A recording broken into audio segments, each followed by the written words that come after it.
Chuo Kikuu cha Dar es Salaam tumetembelea mradi wa center, eneo la wanafunzi au student center. Student center hii kwa kweli ni jambo ambalo ni la tofauti.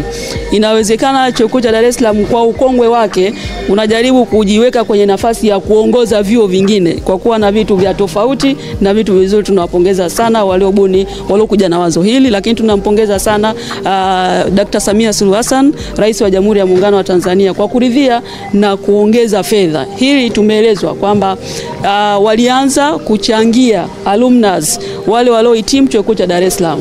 Nimeambiwa kina Rais Museveni na wengine ambao walipita Chuo Kikuu cha Dar es Salaam.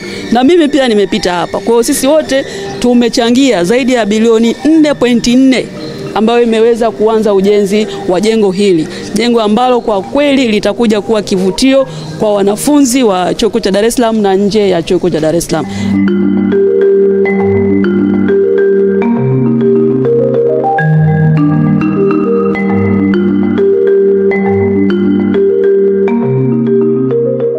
Tumekuja kwenye hii student center ambayo kama alivyokwisha eleza mheshimiwa mwenyekiti wa kamati, ujenzi huu ulianza toka mwaka 2016 kwa wale alumna kuchangia kwenye concept hii au kwenye wazo hili ambao zaidi ya bilioni 4.4 ziliweza kuchangwa, na katika awamu ya kwanza tuliweza kujenga eneo la frame au tunasema mifupa ya jengo.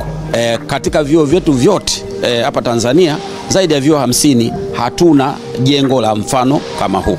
Kwa hiyo litakuwa na manufaa makubwa na tija kubwa, sio tu kwa wanafunzi bali tu kwa chuo, lakini na jamii nzima kwa ujumla ambayo inaweza kaja hapa kwa ajili ya makongamano, mikutano na shughuli mbalimbali za kijamii zinaweza zikafanyika kwenye eneo hili. Kwa hiyo tuwashukuru na tuwapongeze sana.